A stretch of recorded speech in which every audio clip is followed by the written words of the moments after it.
Hi நண்பர்களே, இன்றைக்கி Sunday. அதனால் மார்னிங் பிரேக்ஃபாஸ்ட்க்கு என்ன பிளான் பண்ணலாம் அப்படின்னு பார்த்தா சிக்கன் தான் வாங்கின்னு வந்தாங்க என் ஹஸ்பண்டு. ஸோ நான் சிக்கன் குருமா பண்ணிட்டேன். சிக்கன் குருமா பண்ணிவிட்டு சப்பாத்தி பண்ணேன். சூப்பர் காம்பினேஷனாக இருந்துச்சு. மார்னிங்கே நல்லா சாப்பிட்டாச்சு. மதியானம் லஞ்சுக்கு என்ன பண்ணாங்கன்னா ஜஸ்ட் வாத்துக்கறி தான் கேட்டிருந்தாங்க. ஸோ வாத்துக்கறி வாங்கின்னு வந்தாங்க. அது வந்து நான் நல்லா கிரேவி பண்ணிட்டேன் வாத்துக்கறி. ஏன்னா அது ரொம்ப நல்லது. ஆஸ்மா பேஷண்ட்லாம் நிறைய சாப்பிடலாம்.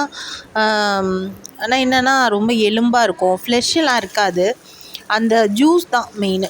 ஸோ நல்லா வந்து நான் மசாலா ரெடி பண்ணிவிட்டு நல்லா இஞ்சி பூண்டு வெங்காயம் தக்காளி சீரகம் சோம்பு பட்டை இது எல்லாமே வச்சு எல்லா மசாலாவும் வச்சு நல்லா அரைச்சி எண்ணெயில் வதக்கிட்டு அதுக்கப்புறம் இந்த வாத்தை போட்டுறணும். அதோட வாத்தில் வந்து இந்த கிரேவியில் எது வந்து ஹைலைட் அப்படின்னா அதோட எசன்ஸ் நல்லா வேகணும். நல்லா வெந்து அதோட எசன்ஸ் ஃபுல்லாக அந்த கிரேவியில் இறங்கணும். ஏன்னா அதில் கறி கம்மியாக தான் இருக்கும், பெருசாக ஒன்றுக்கு எலும்பு தான் நிறையா இருக்கும். ஸோ அது மாதிரி செஞ்சு நான் நல்லா ரசம் வச்சுட்டு நல்லா மிளகு சீரகம்லாம் போட்டு நல்லா காட்டமாக ரசம் வச்சாச்சு. அதோடு கொஞ்சம் ஈரலும் வாங்கின்னு வந்தாங்க. ஸோ ஈரல் ஆஸ் யூஷுவல் வந்து வெங்காயம் தக்காளி போட்டு நல்லா வதக்கிட்டு பட்டை கிராம்பு இதெல்லாம் போட்டு இஞ்சிலாம் போட்டு நல்லா வதக்கிட்டு அதோடு இந்த ஈரல் போட்டு நல்லா மசாலாஸ் போட்டேன். வீட்டு மசாலா தான், குழம்பு மிளகாத்தூள் மஞ்சத்தூள் கொஞ்சோண்டு வந்து சிக்கன் மசாலா தூள் போட்டேன். அது கொஞ்சம் டேஸ்ட் நல்லா எடுத்து கொடுக்கும்.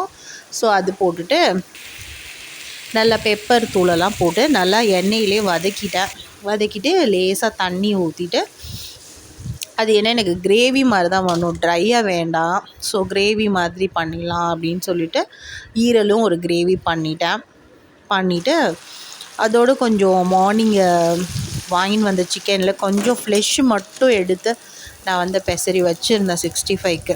ஸோ என்ன பசங்களுக்கு சாப்பிடும் போது கொஞ்சம் எலும்பாக இல்லாமல் ஃப்ளெஷ்ஷாக இருந்தால் நல்லா விரும்பி சாப்பிட்ருவாங்க அப்படின்னு. ஸோ இன்றைக்கி நாங்கள் எங்களோட லன்ச் மெனு பார்த்திங்கன்னா நல்லா நான்வெஜ் காம்போன்னு தான் சொல்லுவேன் நான். ஒயிட் ரைஸ் வித் வந்து வாத்து கிரேவி சூப்பராக இருக்கும். வாத்து என்னென்னா ஃப்ளெஷ்லாம் இருக்காது, அதோட கிரேவியே ரொம்ப டேஸ்டியாக இருக்கும். ஸோ நம்ம அதை சாப்பிடலாம் கண்டிப்பாக.